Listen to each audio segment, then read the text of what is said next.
Where does the gun debate go from here? President Trump is open to changes, but the NRA balks at restrictions and lashes out at the media and Democrats. I'm Robert Costa. The president's next steps on mass shootings and new developments in the Russia probe. Tonight on Washington Week. There are no words. I mean, these families lost their children.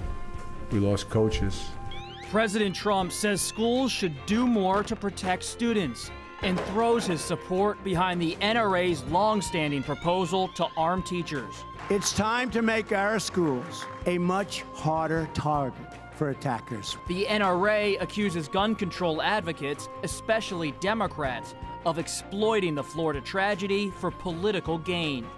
The elites don't care not one whit about America's school system. Their goal is to eliminate the Second Amendment so they can eradicate all individual freedom. And students, parents, and survivors of last week's rampage unite to demand lawmakers take action. My daughter, running down the hallway at Marjorie Stoneman Douglas, was shot in the back. Yes, sir. With an assault weapon, a weapon of war. Why do we have to march on Washington just to save innocent lives? The uniquely American problem of school shootings and how the national dialogue about gun violence could be shifting. Plus, special counsel Robert Mueller files new charges against former Trump campaign chairman Paul Manafort and secures 2 new guilty pleas in the widening probe into Russian election meddling. We discuss it all with Julie Hirschfeld Davis of the New York Times, Michael Shear of the Washington Post, Alexis Simendinger of The Hill, and Jim Vandehei of Axios. This is Washington Week.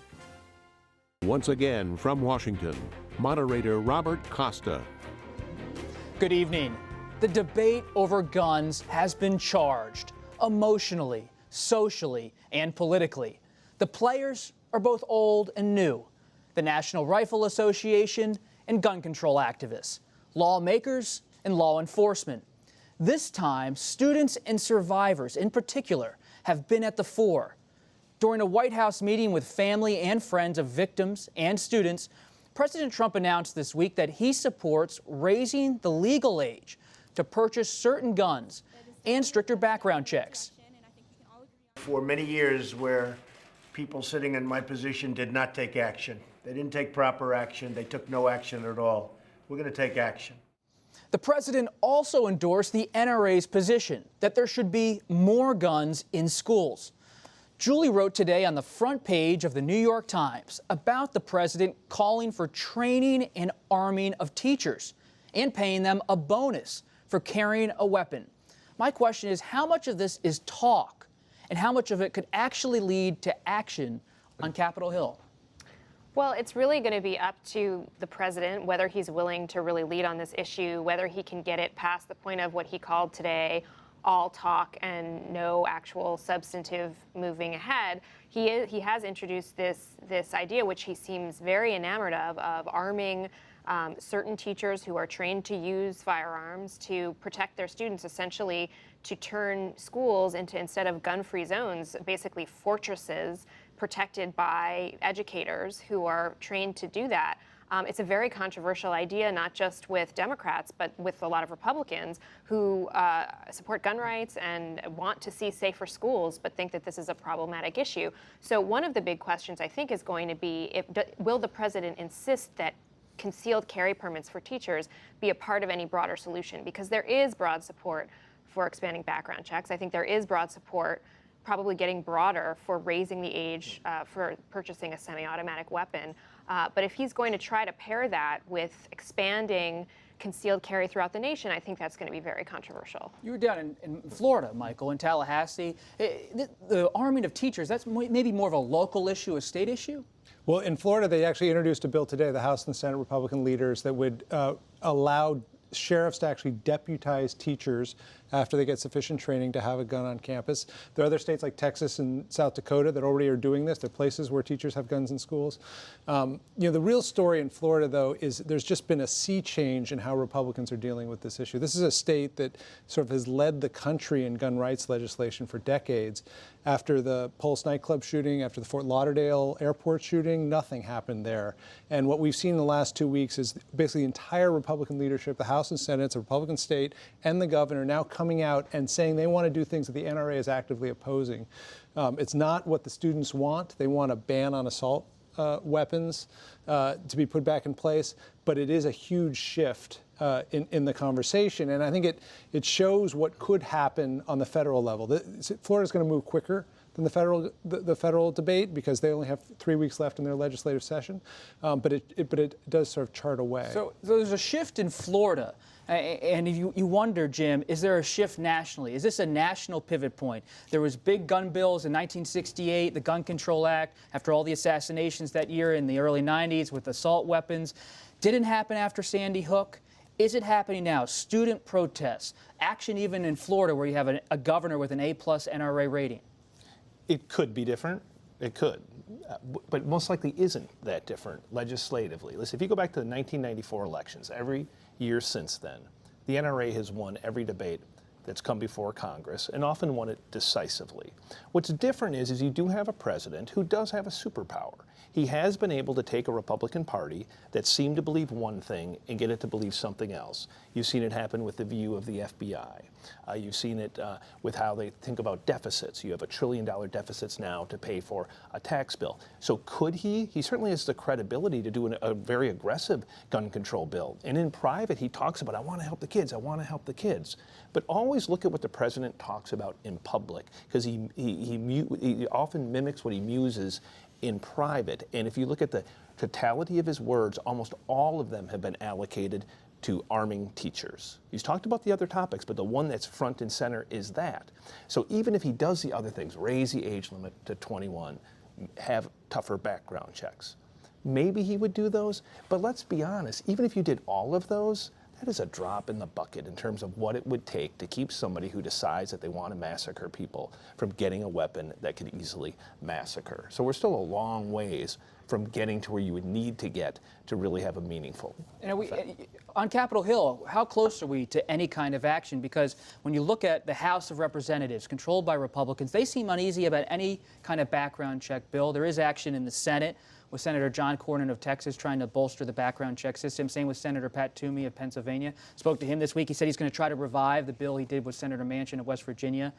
But we're just a few months ahead of the midterm elections. Republicans know they have to get their base voters out this year. Well, one of the things that you hear a lot, and I think we'll know a lot more when Congress gets back to town, remember they have been out of town during this, is that the political leverage may be more about where they feel they'll be injured more than where they think that they're going to be helped. And President Trump, however eager he is to be the action man on this issue, is not going to be on the ballot. In the House, as you point out, many of the conservatives feel that the pain that they would suffer for going against the National Rifle Association on anything would be greater than the idea of the pressuring for action. But we've seen the migration that Jim was just talking about, the migration in discussion even in the White House. Remember, this isn't the first time that the president has been dealing with this crisis. His first reaction, though, earlier in his presidency was to say it's too early to talk about that. Now the pace of this, the pressure is much more intense, and that's the change that we've seen in the last 6 years after Sandy Hook, is that there are many more mobilized and well-funded organizations that are moving fast. That was the criticism of what happened 6 years ago. They weren't fast enough. Until this shooting happened, Republicans were really excited, especially in a number of these Senate elections. We have Democrats in red states up for re-election, to get a concealed carry reciprocity bill later this summer that would allow, or basically say that any state that has a concealed carry law, other states would have to honor it. And so it would be sort of an imposition. They thought it would be a winning issue going into the fall for the NRA and for Republicans. The question, I think, here is whether this anger and this frustration and concern stays on voters' minds in a news cycle that spins incredibly fast, a month from now, 2 months from now, 6 months from now, and whether the gun issue could actually swing the other way and help Democrats. For your viewers that want it to be a hinge moment, there's a simple recipe for that.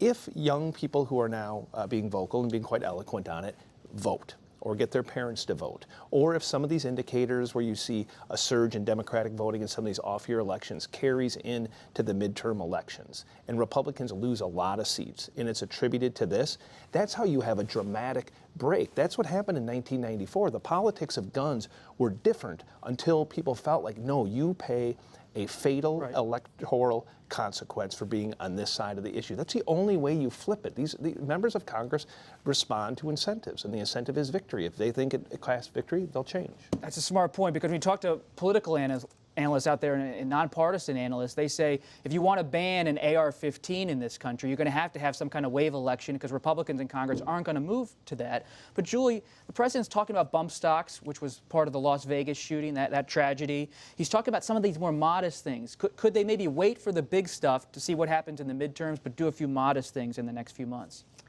I think it's possible, but I do think that Jim is right. And one of the key things here is whether there is going to be a real generational movement on this.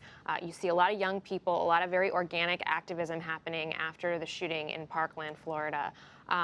If Republicans feel that they are going to be held to account by young voters and people who are influenced by young voters, and that this issue is going to really be harmful to them, then we might get to a place where they're willing to accept some of these measures. But as Alexis said, there's not a lot of enthusiasm for even some of the modest things in the House.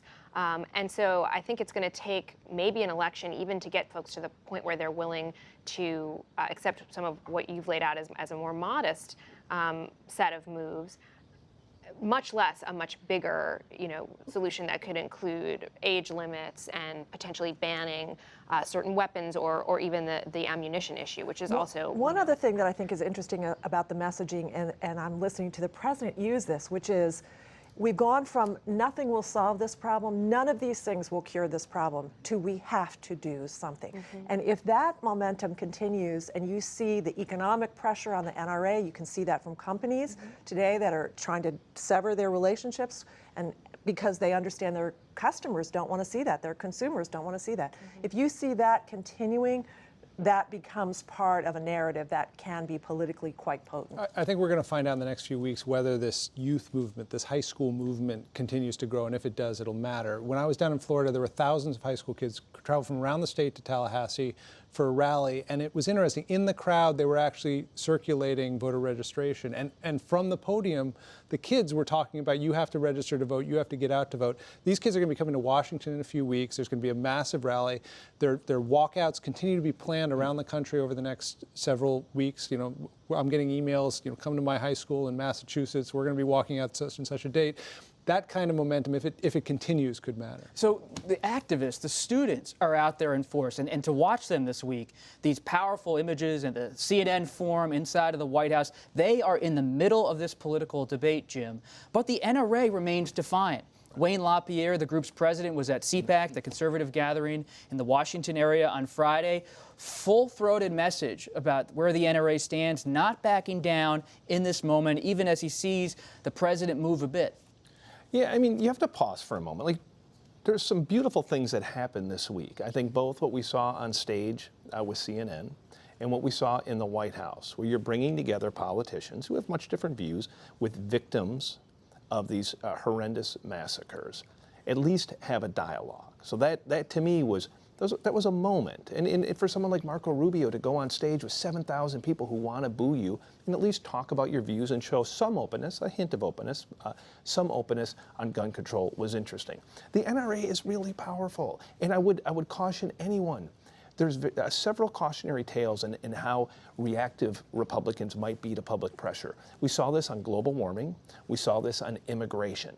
There's this areas where you have all of these protests, whether it's from business leaders or from different groups, and you say, oh, Republicans will buckle under this. No, they won't. They're responding to a very small segment of voters who actually turn out and vote in off-year elections, which tend to be rural, old, white voters, and they're pretty good at voting. All true. And when we were covering the Manchin-Toomey effort in 2013, we saw these same forces happen again in this country. But I think there are glimmers of action that are notable, and I want to come back to Governor Rick Scott, because on Friday, the Florida governor, Republican Rick Scott, rolled out this $450 million proposal.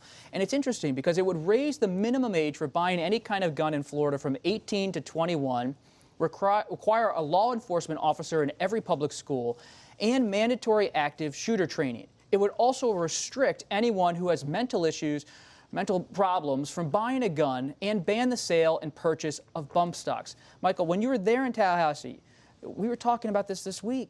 Rick Scott seemed like the last person who would budge. He budged. He budged, and I think the reason he budged, and it was hinted at in his press conference today, is that he's going to be running for re-election most likely later this year, or for election later this year. For Senate. For the U.S. Senate against Bill Nelson. It's going to be a difficult race. And what he did today was establish that, yes, he can distance himself from the NRA on this age issue, and yes, he can distance himself from President Trump on the question of whether teachers should have guns in the classroom or in the school, and that he's willing to get something done. So he was building a sort of protective wall around himself against the charges coming this year. And still it's going to be difficult. Those kids are going to stay on his tail pushing for an assault rifle ban all through the coming campaign season. And it's clear that the Democrats in that state are very hopeful at this point that guns can be a big issue for them going into November, where it's going to be a very close race. I was wondering, Julie, today, watching the president at CPAC, this long hour-plus speech, very much to the base, full of red meat. Then you compare it to that quiet meeting with all the parents and the victims and the survivors at the White House. What version of President Trump should we expect in the coming weeks when it comes to guns and comes to politics? Well, like so many other issues, every issue with President Trump, you never know which one you're going to get. I mean, this is a lot like immigration. You know, you have the President Trump who talks about, you know, these incredible kids when he talks about the dreamers and that we need to do something for them. And he talks with great compassion about them. And then the next day he'll turn around and, you know, he recited The Snake, that poem that's basically compares immigrants, all immigrants, to a poisonous snake that's going to kill you in return for your hospitality. So I really do think that there is a big question, and it's probably a question in the minds of his staff as well as in his own mind about what he's going to do tomorrow, the next day, next week on this issue. And it's an open question to me what will influence him. I do think these kids and that session in the state dining room at the White House this week really had an impact on him. You could tell it's a side of him that you rarely see. He used the word, "I grieve for you," and he seemed like he was really moved by what he heard and wants to be the person who breaks the impasse on guns and takes action. But it's going to be difficult. A lot of moving parts on guns. We'll keep following and tracking that whole debate. But let's turn to the Russia probe, because President Trump's former campaign chairman was hit with new charges on Friday, just hours after another campaign advisor struck a plea deal with special counsel Robert Mueller. The new charges against the 68-year-old Manafort include conspiracy against the United States, conspiracy to launder money, and failing to register as an agent of a foreign principal. Hours earlier, Manafort's former business partner, Rick Gates, pled guilty to conspiracy to defraud the U.S. and for making false statements. Gates has now struck a plea deal and has agreed to cooperate with Mueller. Earlier in the week, don't forget this, an attorney who is the son-in-law of a Russian oligarch pled guilty to lying to investigators about his communications with Gates. How big is this? Gates was on the campaign plane with the president. Is this more about what Bob Mueller wants to learn about Paul Manafort, or more about what Bob Mueller wants to learn about President Trump and the administration and the transition that Rick Gates was part of? Without knowing exactly all of the questions and the answers that Rick Gates would give, it would be hard to answer that question because it could be both. In the particular case of looking at the finances that the two, Manafort and Gates, were involved in, you can see that the special counsel has a whole very complex avenue that they've been pursuing and obviously coming up with evidence. But Rick Gates is also someone now who can cooperate over a period of time in which he was very close to the campaign and the campaign's chair. And the idea that perhaps the special counsel is putting the squeeze on Rick Gates to then provide information about Manafort and then present the squeeze on Manafort. As you point out, at 68 years old, if he's found guilty and goes to prison, he would be there potentially for the rest of his life. I think the truth is, all of us on Truth Serum would say we have no clue. And the reason that we'd say we have no clue is that, and this is important for the viewers, is that when you're reading these stories, all we really have access to are the people that are getting interviewed by Mueller, the people around Donald Trump. The Mueller investigation, that team, the best I can tell, is leaking to nobody. And that was illustrated not with these last two, but the one before that indictment, where he indicts all these Russian oligarchs that nobody saw coming. So you can take these pieces and you can try to put them together and say, I start to see the puzzle, but we don't know. He could go after Gates just to nail Manafort. He could go after Gates to nail Manafort to put pressure to cough up more information on the president. I think this is an extremely methodical investigation by 17 people who know exactly what they're doing and who they're going after. And the truth is, all of us want to know.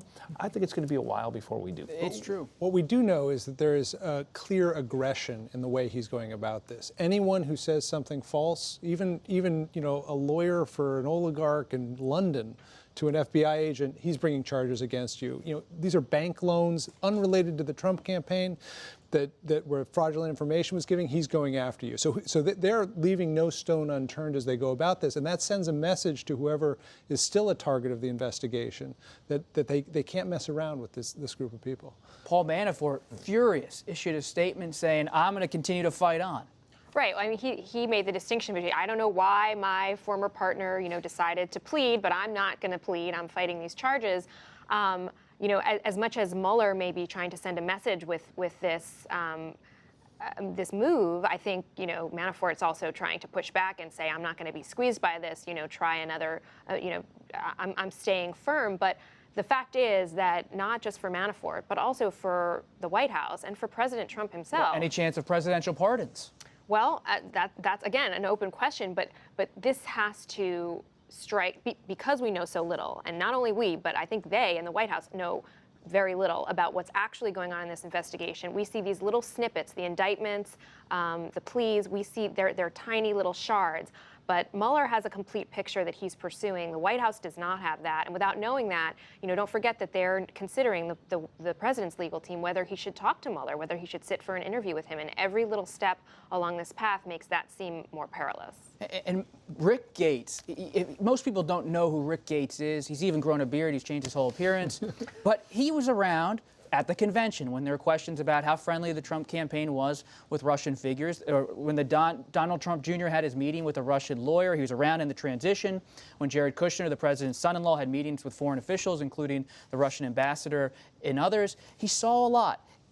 He matters. And he was at the White House, too, in the early days of the administration, a lot visiting. He does matter, but like Jim said, we don't know what he knows. These indictments are not about what happened on the campaign. This is the guilty plea is not about what happened on the campaign. We haven't gotten to that stage of the investigation, so we just don't know what state's evidence he can turn. Well, the one thing I think that everybody is watching is when you're talking about their relationships with Ukraine and the representation that they were doing there, then that's leading you back to the discussions that had to do with Russia and what their interests, their financial interests were. What was the incentive for Manafort to want to be engaging with Russian contacts? What was the incentive there? Was it personal for him, or was it a broader situation? And we'll might not know that for, as you say, months. Well, what amazes me in talking to White House officials is how much to them every day does feel like yesterday. It was funny because we were talking to some folks this week in the White House, and they're like, it's just February of last year. Every day is yesterday. We're going to have to leave it there, Jim. Today is Friday. We appreciate you joining us. Thanks, everybody. Our conversation will continue online on the Washington Week Extra. We'll tell you about the standoff between the White House Chief of Staff and the President's son-in-law and senior advisor, Jared Kushner. And if you missed the show or the Extra, you can always watch it online later tonight and all weekend long at pbs.org/Washington Week. I'm Robert Costa. Thanks for watching. And thank you, Ed Lee, for your 38 years of service here on Washington Week's production team. Enjoy retirement.